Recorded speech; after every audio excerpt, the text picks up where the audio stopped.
matter with you? Oh my God. I am so Hats sorry, and everybody. hats. Oh, I screwed up Devlin.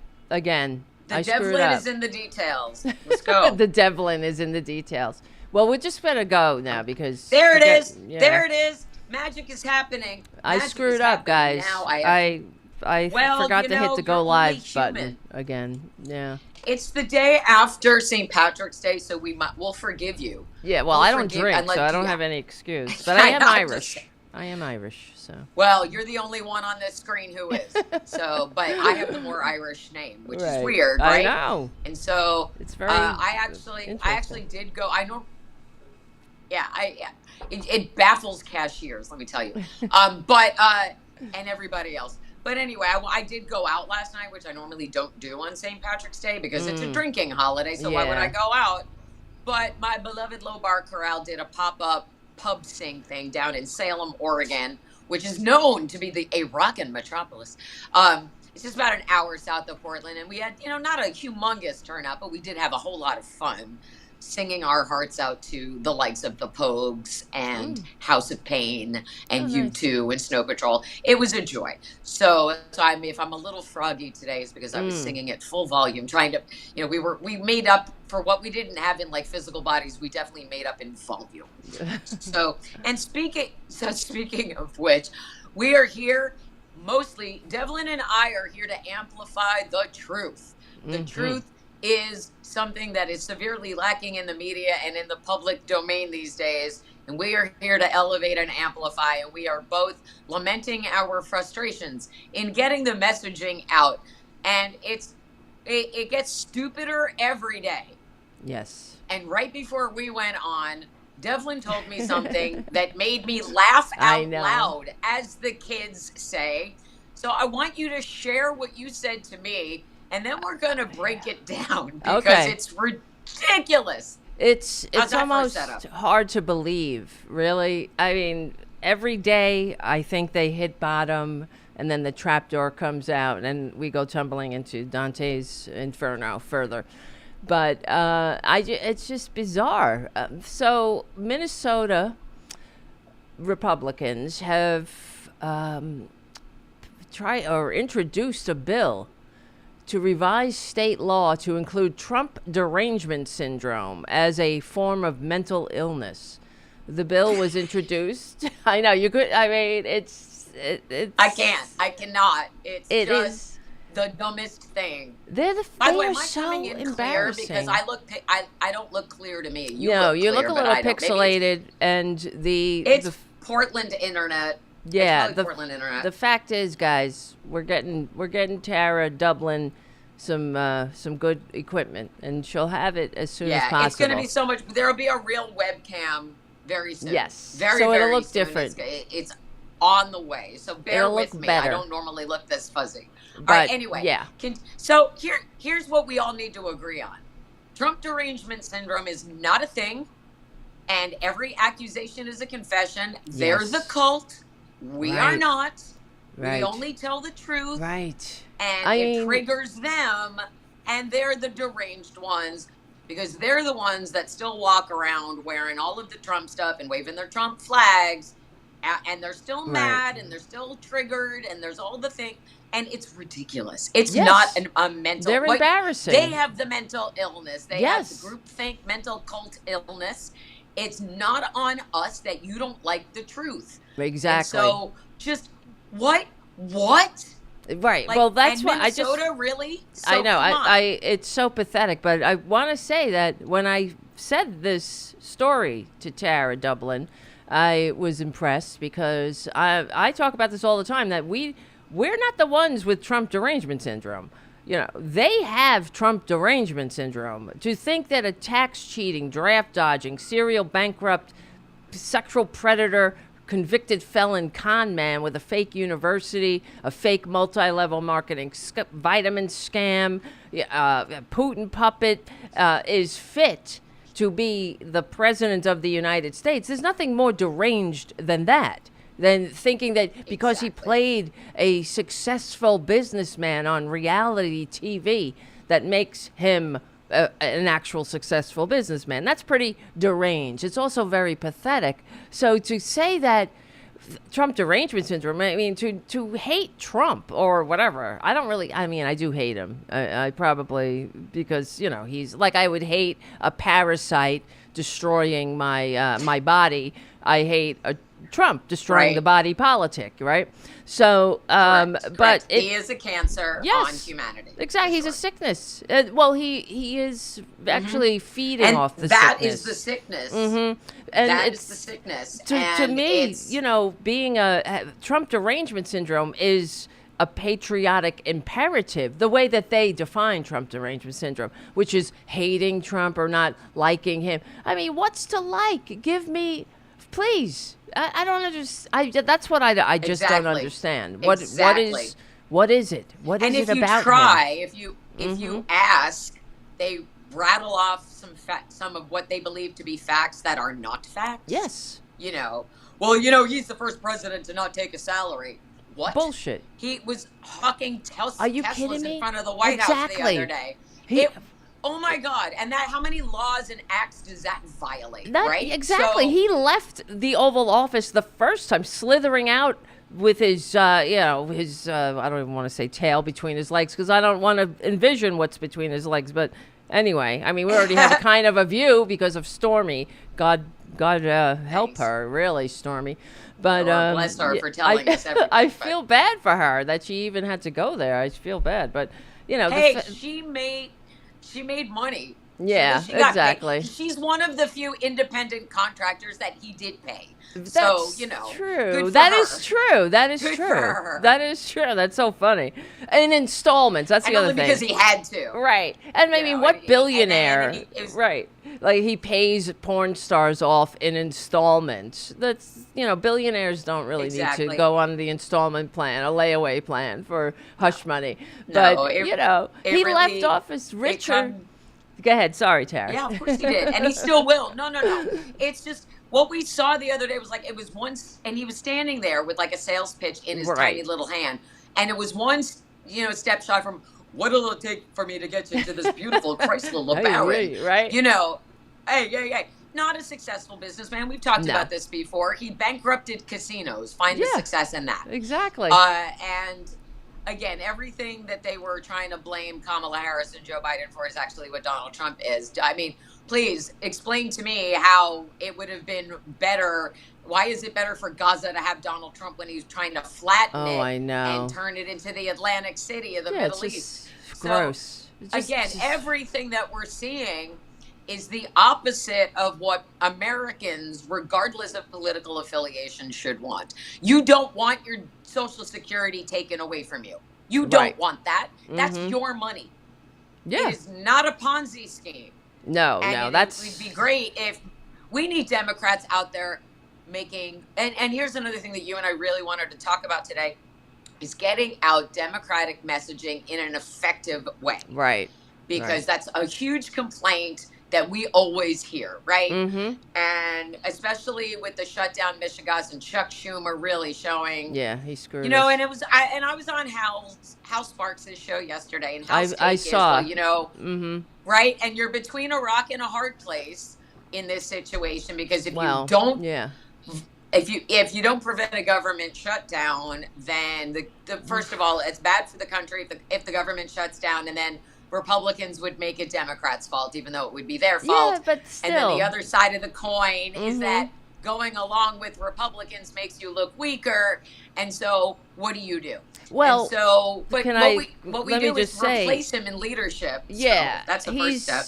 The problem is because I was listening to you and Hal yesterday, and Hal said that he agreed with Schumer's decision, but I don't disagree that they would get there, or the Democrats would get there eventually, but you don't do it for the low price of nothing and not even negotiating. And they cut Exactly. They cut the Democrats completely out of the process, and Chuck Schumer had nothing to say about that and just went along with it, which is the height of spinelessness. And that's why the Democratic Party's approval rating is at a historic low, believe it or not. Well, everybody feels so disappointed, and everybody needs to stop asking where Kamala Harris is, because you could have had her if you had just showed up a little bit more. Right. And just slightly more numbers. If you had just shown up for her or supported her. It's true. Or, I don't know, if the media had portrayed her accurately during the campaign. Exactly. All of the things.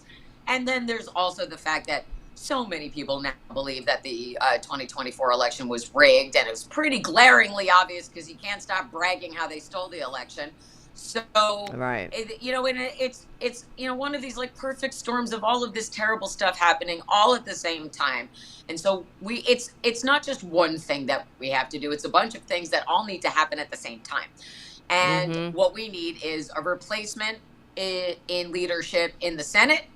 It's time for Chuck to go. I mean, you want to talk about spineless. The man canceled his book tour because he was afraid of people showing up and saying shit to him. But he did go on The View today. That was one of the last things that I saw before I started getting ready. And Sonny Hostin delivered him his own ass. She's like, it doesn't give me any joy to say this to you, but the criticisms are valid. And he's like, yeah, but we need younger, stronger, louder voices in the Senate to lead us, and it's time for him to go. He can stay in his seat, but he's not the minority leader anymore. And we have a deep bench of strong voices, both male and female, both who have been there for a long time and maybe people who have been there a little less.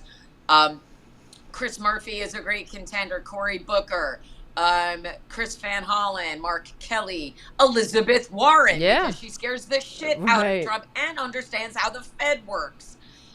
Patty Murray, my former senator in Washington, who's amazing, and she's been in the Senate since 1993.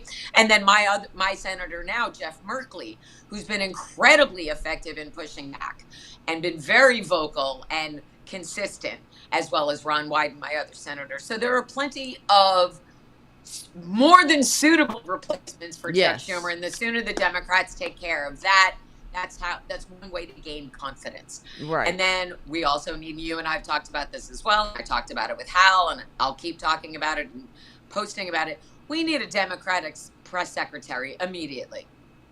And now that Pete Buttigieg isn't running for anything in 2026, I'm happy.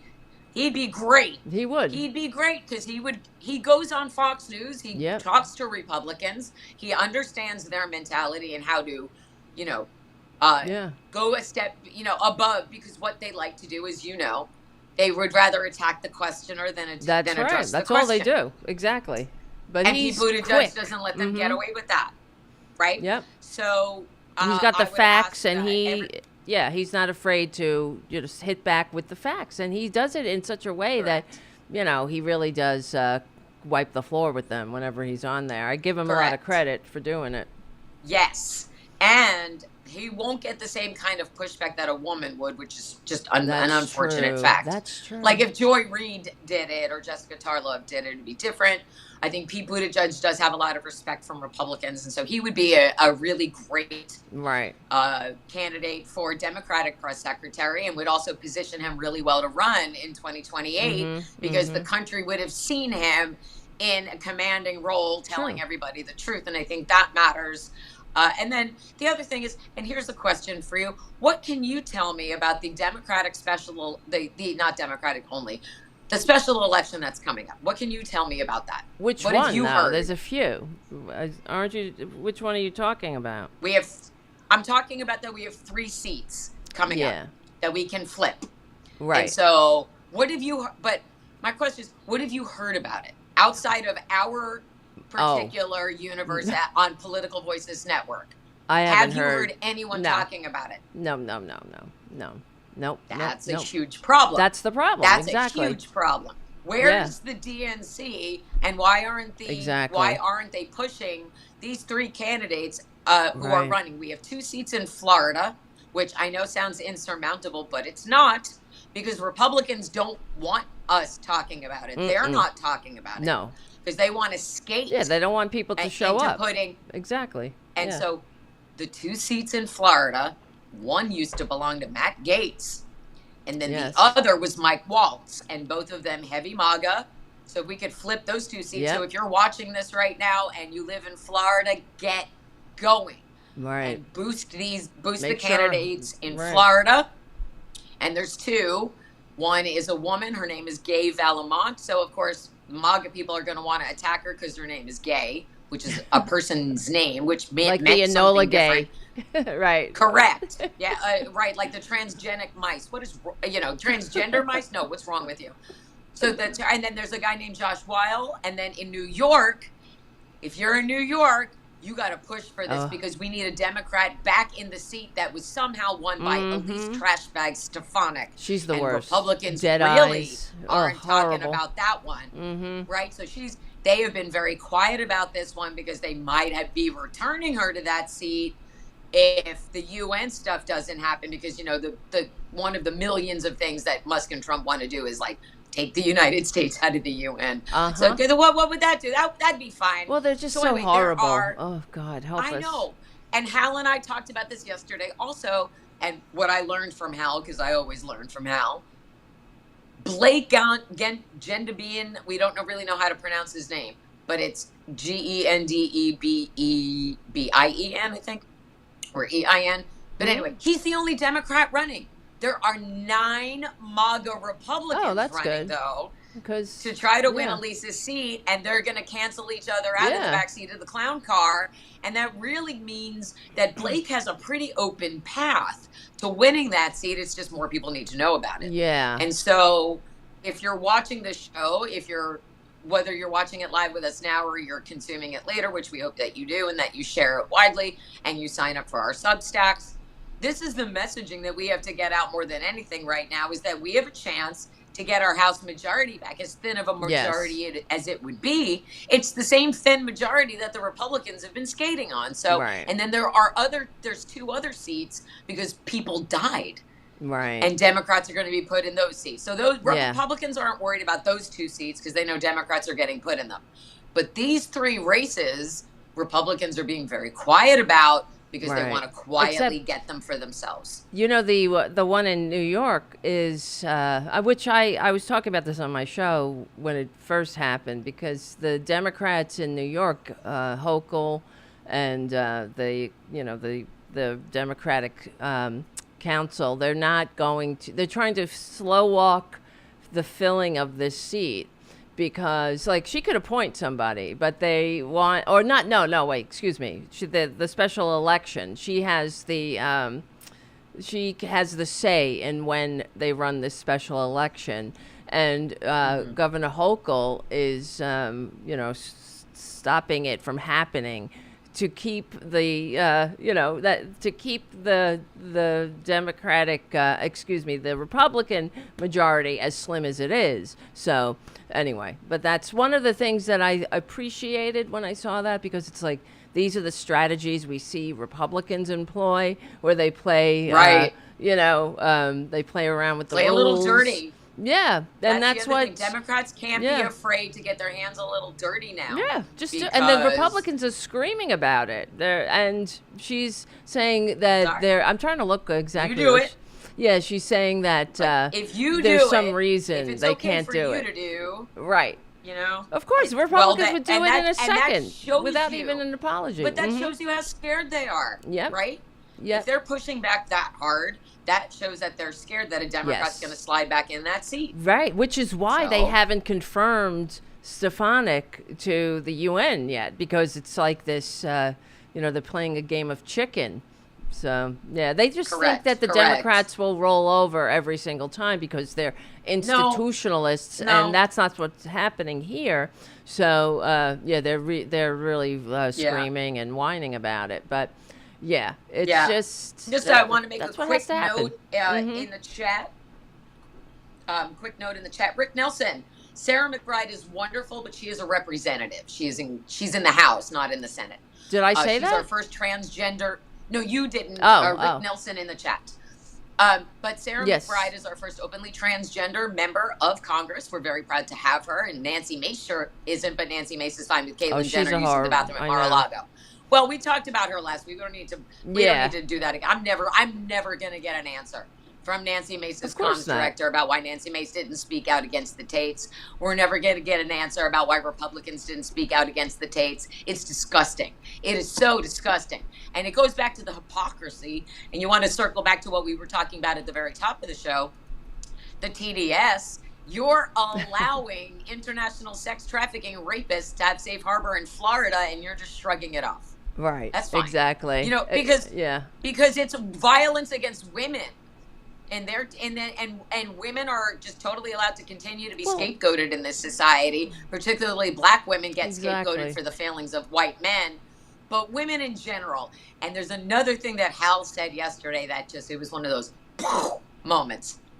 When Trump wants to destroy something, he puts a woman in charge of it so that when it fails, he can say it was her fault. That's right. Because he never accepts responsibility. 100%. But if he can blame a woman, that satisfies his grudge against all women because he's lived with mommy issues his whole life, and we're collectively paying for it. Right. So when the DNI fails, he can blame Tulsi. And when stuff in the Department of Education fails, he can blame Linda McMahon. And so if you put a woman in charge of things happen at Homeland Security, he can blame Kristi Noem. Yeah, you're right. So, you're right. Right? Yes, 100%. I didn't even think of that. Right.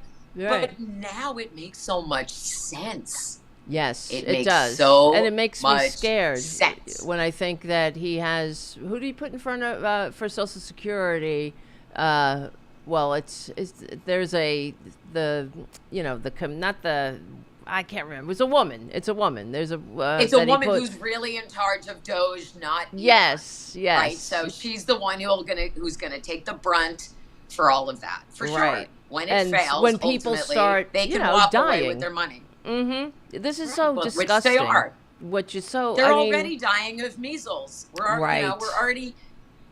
Donald Trump's administrations already have the biggest body count of any president in recent history. Yeah, he left office the first time with 1 million corpses behind him. That in itself should have been disqualifying to anyone. You want to talk about Trump derangement syndrome? Seeing somebody who killed 1 million Americans, who so botched this worldwide pandemic. He wasn't in this alone when that happened. He could have taken guidance from anyone on earth that was having a more successful response. But instead, the Republicans, they can't afford to have the American people united.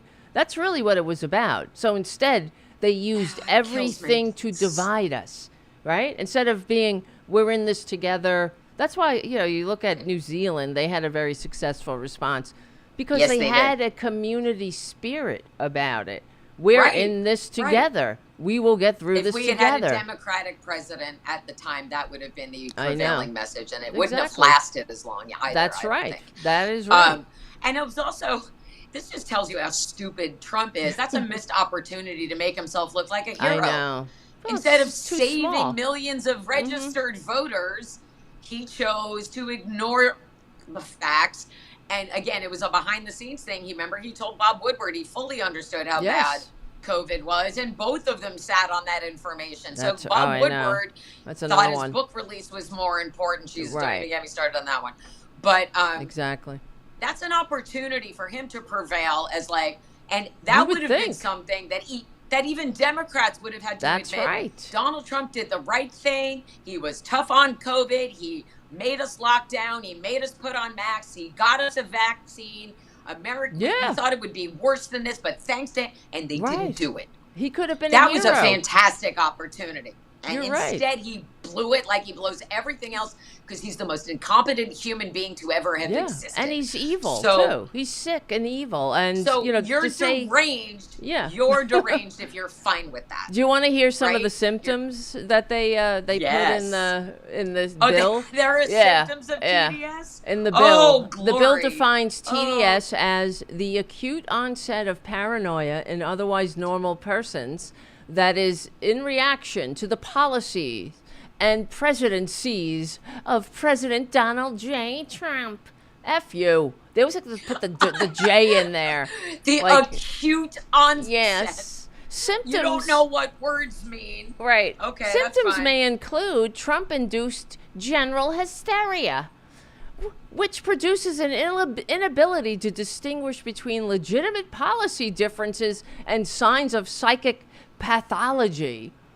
What are they fucking talking about? And President Donald Trump. Psychic? Wait a minute. Yeah, that's what it says. Psychic pathology. Or psychological? No, psychic. Psychic. Legitimate inability to yeah, of course, because they don't know words. They don't have the best words. They're very malinformed. They don't, but what are they? Are they don't trying to say that we're psychically connected? No, and we all think the they same think it sounds better. But yeah, we're lucky they even spelled it correctly. But I don't know. I'm not reading it from the. I think they had to have been psychological. Probably, but anyway. Yeah. What are the other symptoms? Let's see. Every time they have to mention his name. Let me check my pulse. President Donald J. Trump's behavior. They always have to say the whole thing. It makes me want, oh my God, I hate him. You know. I know. I like it when Randy Rainbow calls him Donald Jessica Trump. It makes me so. That's the best. I know. Right. Let's see. Yeah, right. It's awesome. So let's see. Legislation specifies that TDS can be expressed by verbal expressions of intense hostility towards Donald J. Trump. Yes, and overt acts of aggression and violence. We're not the ones who trashed the Capitol and defecated and urinated in the halls and tried to hang the vice president. You know, stop the peaceful transfer of power. That's not us. Right? We're not the ones. Not us. And violence against anything that symbolizes President Donald J. Trump, our Lord and Master. Well, I just added that. Our Savior. I mean, what is wrong with these people? I mean, really, what is wrong with them? They're so fragile. It's incredible. And scared and sad and can't think for themselves. Pathetic. And they have been, well, think about it. We're coming up on almost the 10-year anniversary of the day he declared his candidacy. Oh, God. We have been held hostage by this guy for 10 years. They have been living like this for a decade under the impression that any day now, any day, Democrats are going to come to their front door and take away their guns and turn their children transgender. Well, now it's trans. It used to be gay, right? It used to be just regular old gay. Regular gay. Any kind of weirdo. And they're going to take your kids and put them at a drag show and be read to. Oh, my God. There might be some book learning going on. So when you have been living like that, and I would posit that anyone living in a cult for that long does not know any other way to live after a while. Yeah. Right? You become so fully immersed and so used to that they cannot hold their leaders accountable in any way, can never criticize them. There are some. Now, there's always going to be a handful of cult people who will die and go over the cliff or drink the antifreeze because they all think they're going to heaven or whatever. There are some detractors, though. We are seeing the tweets from people or other posts saying, I voted for him because I thought it would be funny to go, to hurt the libs, but now I'm losing Medicaid. Right. And I'm losing my SNAP benefits. Yeah. And I'm losing my Social Security, and I'm mad. And it's like, well, it's not like we didn't scream at you for 107 straight days. Exactly. Or 10 years or whatever. And warn you. And so when you... That's what's so horrible. You choose, right, you have chosen to live with your head in the sand because reality is too hard. Right. And that's pathetic. It is pathetic. It's also divisive. See, this is what I was talking about this on my show the other night because we had a video of this woman who lost her job under the fake Department of Government Efficiency. That's not efficient. And she says, instead, like, they can't completely admit that they were bamboozled and whatever moral failing that they have that made them susceptible to the lies, because they were like, this woman was like, I do believe that, government is really too big and needs to be reined in, but not me, not my job. I'm doing a good job. But you see what I mean? They can't quite cross that Rubicon of understanding that it's like they almost make the connection that can't. I'm shooting myself in my own feet every day. Right. They're almost there. Exactly. And It's like I if we could, could just help, push them over the line a little bit. Exactly. It's And you if know how we do others that. lost their jobs, right? And then she would be fine Right. with it, because that would be legitimate cutting of waste, fraud, and abuse, which is nothing but buzzwords. It doesn't mean anything. We haven't seen anything that nobody likes waste, fraud, and abuse. But this is not cutting waste, fraud, and abuse. They're breaking it so they could steal. That's what it's about, and everybody knows And they it. don't have a better replacement ready to go. They don't even have concepts of a plan to replace. No. What are they going to replace Social They don't Security care. with? Nothing. Nothing. And Nothing. everyone should be asking themselves, why would billionaires need our money? They're disgusting. They don't. Right. And here's another thing that I learned the other day.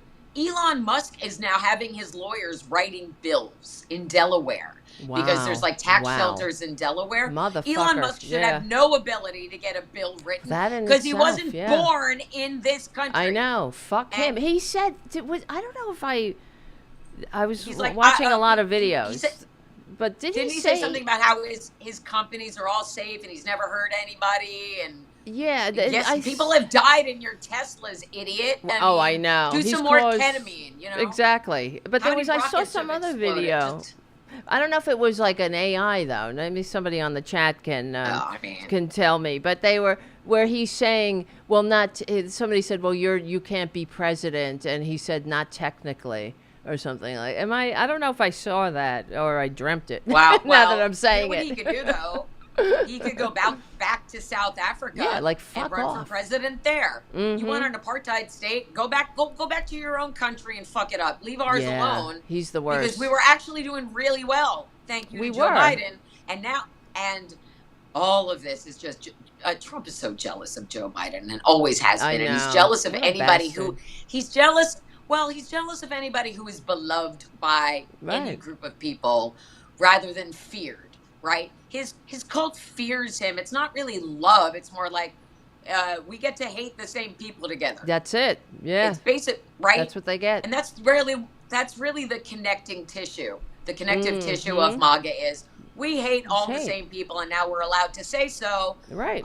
But again, it's kind of hard to quote unquote own the libs when you have no money in the bank because Donald Trump now has made it so your eggs cost $10. I know. And the promises that he made for day one have not been delivered on, and the excuse is, well, this is only day 59 or whatever. And it's Joe Biden's he has a lot fault. to do. Right? Everything is Joe Joe Biden's fault. None of it is Joe Biden's fault. Mm-hmm. Nope. Mm-hmm. None. You know what's Joe Biden's fault? Giving us such a great economy that you have nothing, you can't do anything but screw it up because you're not good enough to build on his success. I know. A proper human being would be like, thank you for giving us this amazing economy, Joe Biden. And the brief note that Joe left for him was like, please don't. It was basically, please don't fuck up what we did. And Trump was like, allow me to wipe my ass with this piece of paper. He can't help but fuck it up because that's who he is. He's a fuck up. He's a freaking, tax cheating, draft dodging, serial bankrupt con man. That's what he is. Adjudicated rapist, convicted felon. Yes. Which, again, also, I love how MAGA keeps saying, where are the real Epstein files? Because of the performative thing with the binders and the redacted stuff. Why don't you ask Ron DeSantis? Because Ron DeSantis is the one who ordered the Florida judge last year to declassify a whole cache of Epstein files. I don't know how many times I have shared the disgustingly disturbing excerpt where first I just shared the excerpt and then I recorded myself reading it because it's far more disturbing to listen to what Trump did. I have tweeted it repeatedly. It's on my Blue Sky. I put it on my YouTube. It's there. And it's Trump with a 12-year-old and a 13-year-old. Right. And first he complains that they gave him a bad blowjob. Can you imagine a 12-year-old not knowing how to give a blowjob? I didn't even know what it was when I was 12. I didn't know what that was. Wow. No, I mean, if someone said that to me, I'd be like, what? So he was mad about that, and so he smacked them in the face when he was mad at them for doing that. Wow. And then he raped them without a condom. So they were upset we all know about being raped. Right. That's what Stormy said. Right. He doesn't like wearing condoms. Right. Yep. Because he can't find one small enough to stay on. So they're all too big for him. and they won't, and you can't, it reduces the sensation of my little tiny nothing, pinky Ugh. tip of my finger that was cut off. So anyway, so Thanks for the they nightmares. were mad. Thank you. They were upset about getting raped bareback, and when they cried and worried about getting pregnant, he threw cash at them and told them to get a fucking abortion. Wow. That's a 12-year-old and a 13-year-old. What and that is a real excerpt from the Real Cash Files released last year that nobody ever talks about, and I don't know why. How come the Democrats don't talk about this? They talk about, Ashley Biden's friggin' diary that's all fake bullshit. Which is not real. And Hunter Biden's laptop and all of that. And Marjorie Taylor Greene bringing naked pictures of Hunter into the House floor. But nobody wants to read the real Epstein files. And it's just and every time somebody tweets from MAGA, when they tweet, where are the real Epstein files? I'm like, right here, douche nozzle. Yeah. Right fucking here. And I've tweeted them to Pam Blondie. And the other day I tweeted it to Jercules Kevin Sorbo because he's like, where's the... And it's like, it's right here. Right here. How many times do I have to share this? And again, this is why you need a dedicated Democratic press secretary, although I don't know that Pete Buttigieg would stand up in front of people and be like, they're right here. But again, it's what needs to happen is as soon as the official press briefing is over, the same hand-picked media that's in the press room now, when they walk out, there should be a Democratic press secretary just outside the press briefing room to say, hey, you're here with your cameras. Come on here and here. Come on over and here tell about some truthy. It's so irritating why they don't do it. It seems so isn't this like a no-brainer, right? Wouldn't you? It seems that way, and I did see an interview that Jasmine Crockett gave yesterday on CNN regarding Chuck Schumer and how the members of the House really trying. Well, she had communicated her disappointment in what happened in the Senate. And she said, Democrats are fighting and we're doing stuff and we're doing this and that. And she goes, and I understand, sometimes we're not getting our messaging out to the American people and we have a problem with that. And I understand that. But she didn't address how to fix it. She did not address that. And so we're addressing it. And I'm screaming it into the abyss. And I've been asking for a Democratic press secretary since the first week of February. Yeah. I came up with this. It seems so obvious, Mm-hmm. It's just, and it cannot be someone whose job it is to pass laws. They are busy doing that. Yeah. It needs to be someone who is not an elected official, because MAGA would scream about that. It's a lie or whatever. It needs to be someone who that is their dedicated job. Every day they're like, here I am with truth. Here's what Democrats did. Here's what Republicans lied to you about. Yeah. And if it's the same media that just covered Caroline lying to everybody, then maybe that truth will get on Fox and on Newsmax and on whatever Marjorie Taylor Greene's puffy-eyed boyfriend works for. OAN, I think, right? Yeah, but that's the thing. You see, Real America. Oh, Real America. Everything is real in America. America up your ass. No, it isn't. No, Eagles and stars. So, they hate America. That's why they have to say it's real. It's not real. I don't get it. I don't get. If you hate America, leave. That's what they always say to us, right? Right. They do hate America. I mean, make no mistake. That's great. If you want to live under an oligarch who tells you what to do every day, get on the repainted Lolita Express that Trump used for campaigning and fly to Moscow today. That's right. Or if you have so much confidence in Elon Musk, get on one of Sissy SpaceX's rockets and go to Mars today. Yeah, like go F ahead. Off. He thinks you're going to start a Nazi colony on Mars. Get started. Wow. Go ahead. How small are these people, being so Nazis? You know what? They should watch the movie The Martian and then go do that. Go make potatoes from your poop. Go do that. Oh, yeah, I saw that movie. Matt Damon, yes.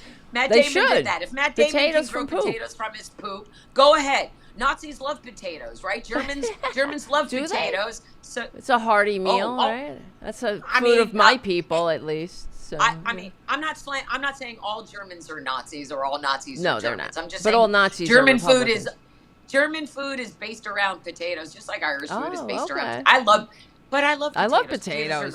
Anyway, how can you go wrong?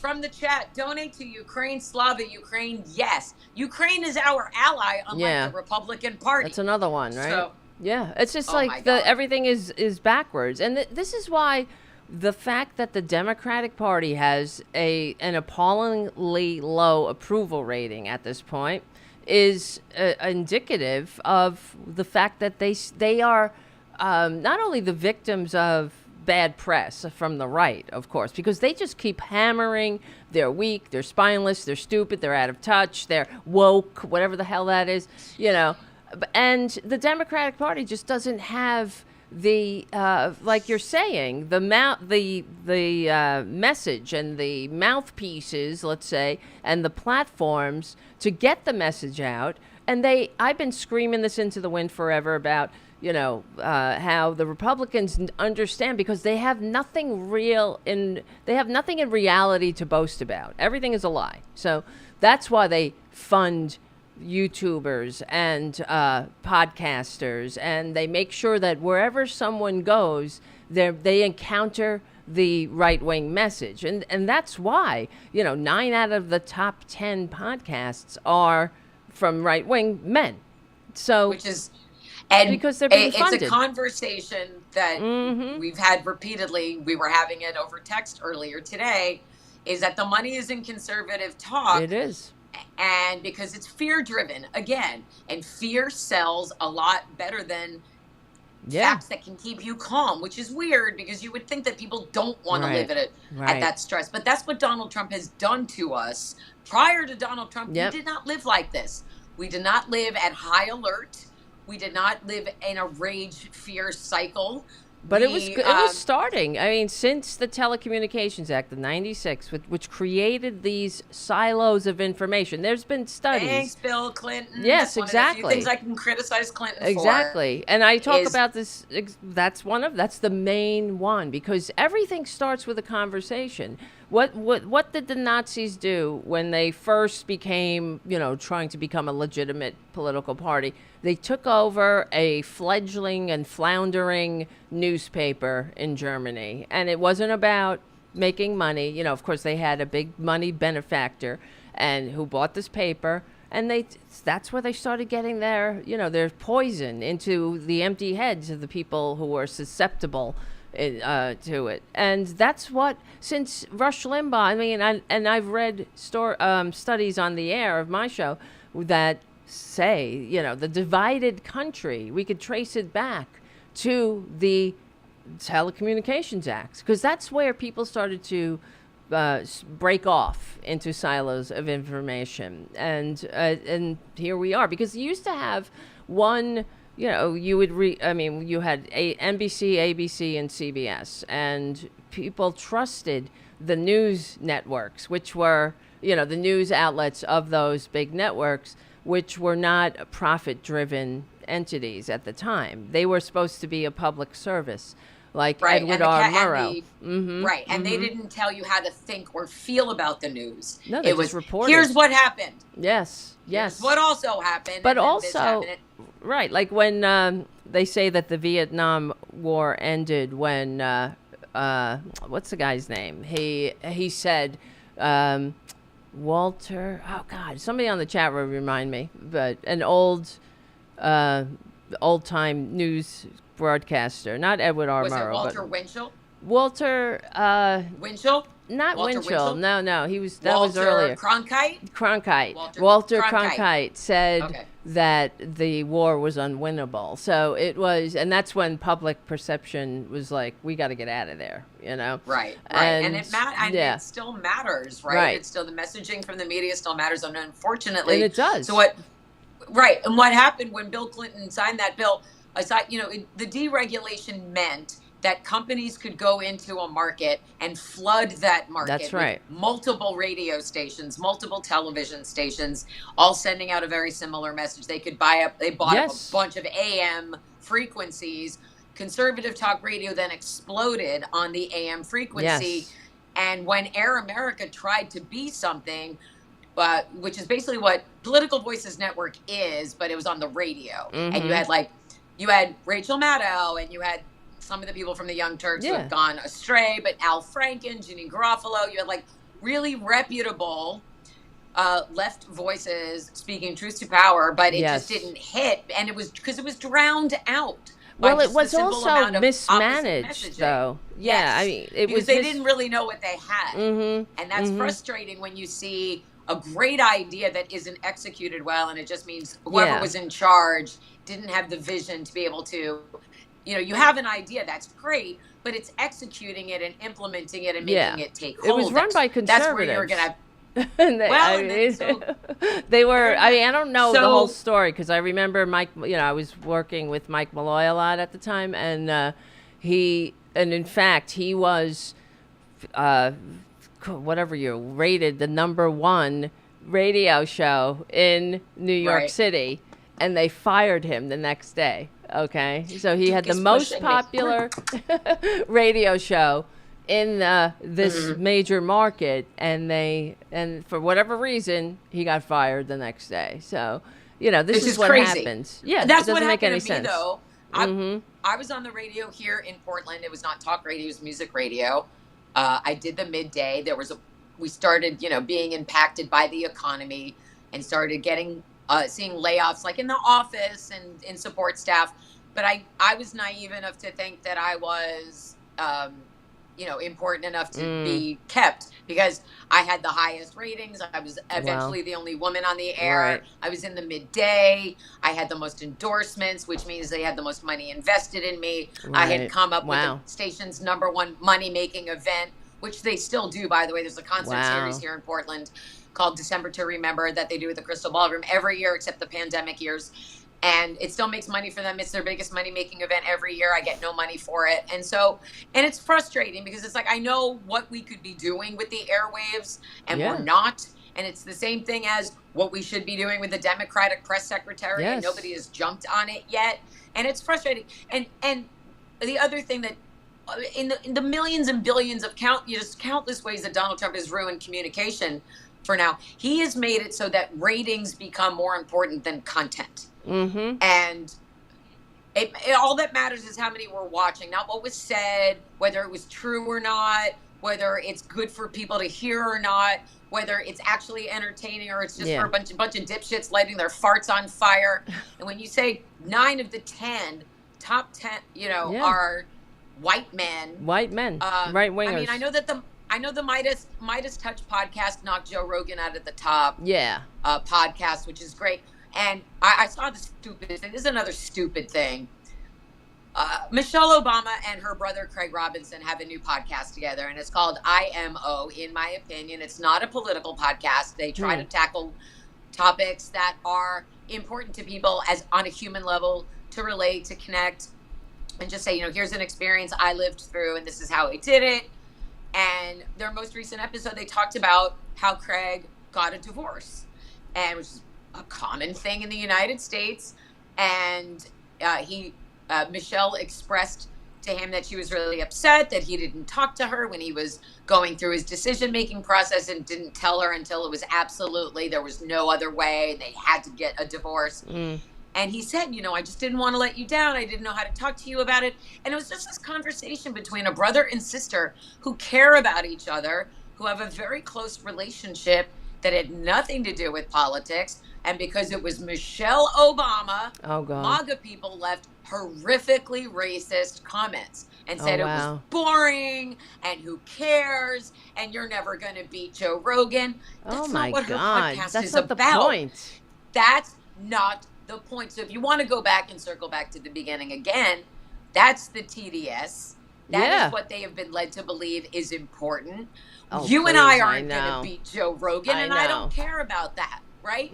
I'm not going to go on Joe Rogan's podcast. And by the way, Kamala Harris agreed to go on Joe Rogan's podcast, but she didn't have time to fly to him and asked him to come to her, and he wouldn't leave his basement safe space to do that.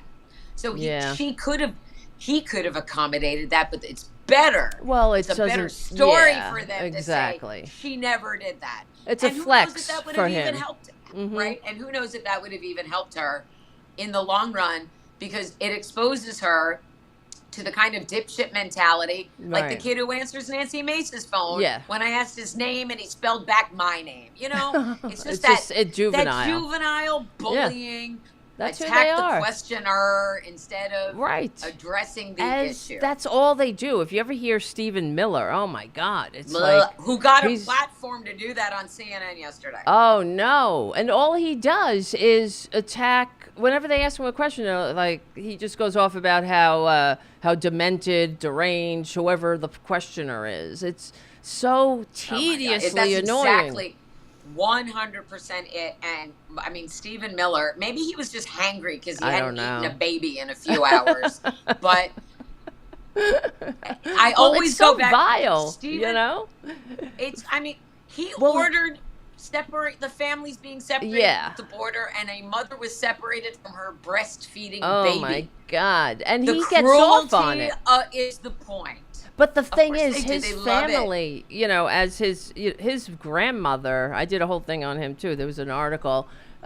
His grandmother was like some real kick-ass revolutionary in World War II who stood up and fought the Nazis, like in the resistance. She escaped the Warsaw Ghetto through a tunnel and lived in the woods, and they could participated in guerrilla attacks and all this, and then met the grandfather after the war. He had also been a resistance fighter. They came to the United States. I mean, it's only a few short generations, and you go from fighting the Nazis to being a Nazi. How is this right? And that's just disgusting. Really, they're vile. Of course and he's a vile person. Of course it is. Yeah. And and again, I mean, we don't have time to go back to the roots of racism and anti-Semitism, but if you're spending the bulk of your life projecting hate towards anyone else, you are doing your life wrong. That's just it. And it consumes you, and it turns you into Trump. I mean, it turns you into these people. Every single Republican is a miserable human being. They're not happy. How can they be? They don't know how to embrace joy. They're hate so Trump. Jealous. That's of the thing. Us. Yes. You know, and really, I mean, you go back and watch where there's like big events in MAGA world always follow something that is good for Democrats because they want to tear us down. Yes. I love, there's those videos. Go back and look for them. The videos of the RNC versus the DNC. Those side by side. So different. Did you ever see any of those videos? Yeah. It's amazing. Comparing you just the froze joy for a and the second. difference between. And the best one was the roll call. I know. Oh no, my back. Am I here? You're back. You're back. You froze up there for a second. And so the roll call was the best. It was so okay. Great. I swear, as soon as we get the webcam, it's gonna be a game changer. So at the DNC, our roll call was lit off the charts, high energy, raised the roof. Yeah. And so there's a side-by-side video somewhere, and at the RNC, Mike Johnson is at the head of the roll call, and he's like, all right, well, now we're going to have decorum, and everyone needs to say guys so we can get all of the votes. And then the other side is our roll call guy going, Georgia, how do you vote? And it was Lil Jon, and he's like, wow! It was awesome. Yes. It was awesome. It was great. It just goes to show you. Yeah. I mean, it's just that as far as patriotism, is concerned, it's about, I always say on my show, about reclaiming patriotism, because as progressives, we are actually the ones carrying the mantle of the founders' charge, right? They, in all their hypocrisies and flaws, to put it mildly, they gave us a pretty progressive blueprint from which to build upon. And that's why the Republicans don't like it. They hate it. And they're coming after everything that actually makes America great, which makes me sick. Of course they are. Yeah, like firing people from Social Security, firing,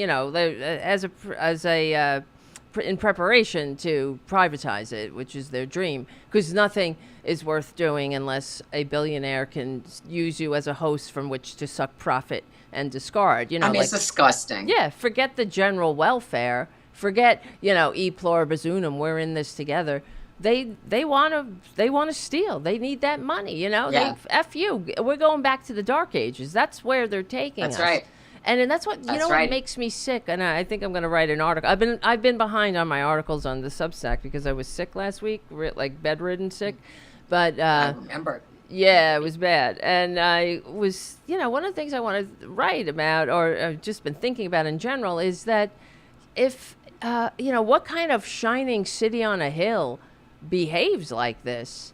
What shining city on a hill lets old people go hungry, or leaves them on the street, or cuts their Social Security, make sure people don't have enough to have living wages? In fact, that's one of the things that Trump just did, was they rolled back Biden's $17 base salary for federal workers. Okay, $17 an hour for federal contractors.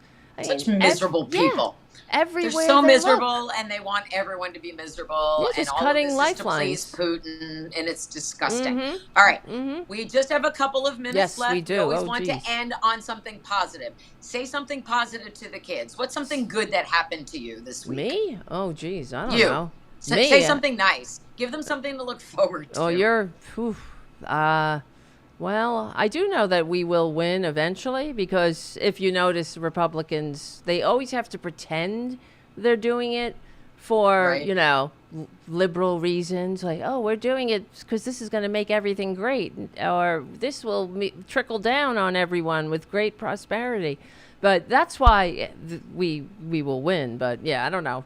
As far as what you're a very positive person.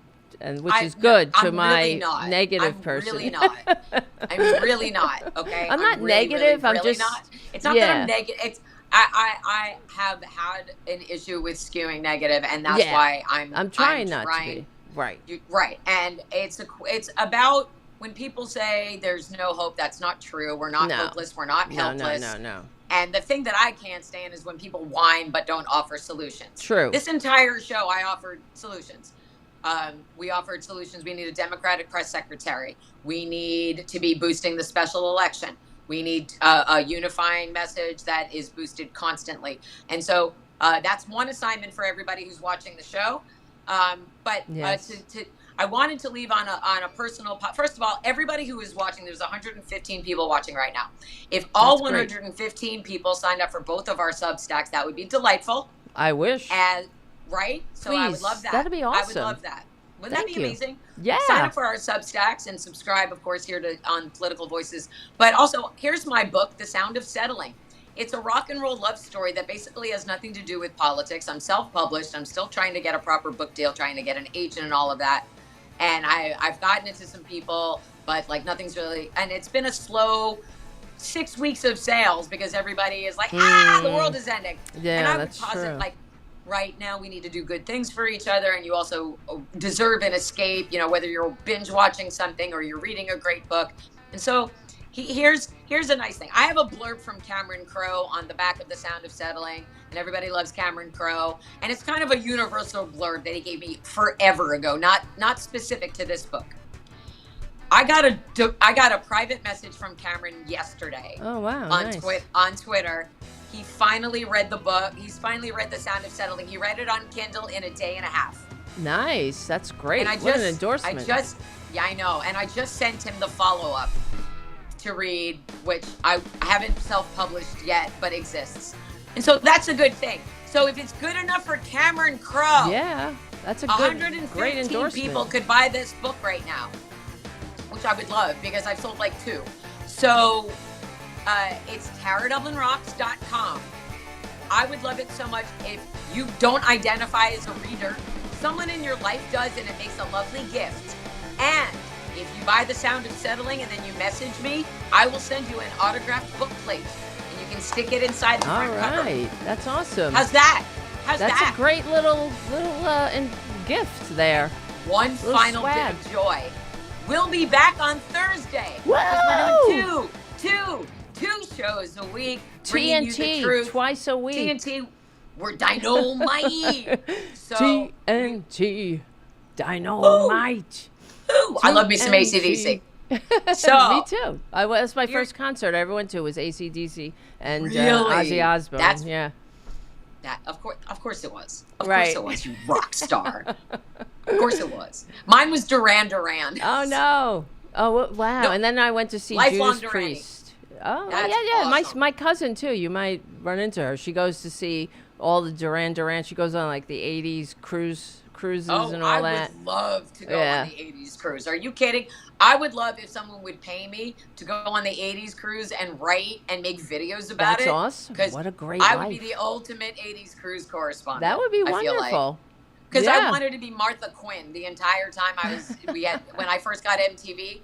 Seriously, because Martha Quinn was one of the first people on TV that I saw who looked kind of like me. Mm-hmm. In that she was like, because every time you would turn, like every time there was like a show about rock stars, so like there's like statuesque blonde models all around the rock stars. Like Nina Blackwood was gorgeous and blonde, but Martha Quinn was like this cute little brunette hanging out with rock stars. I'm like, oh, that's me. I want to do that.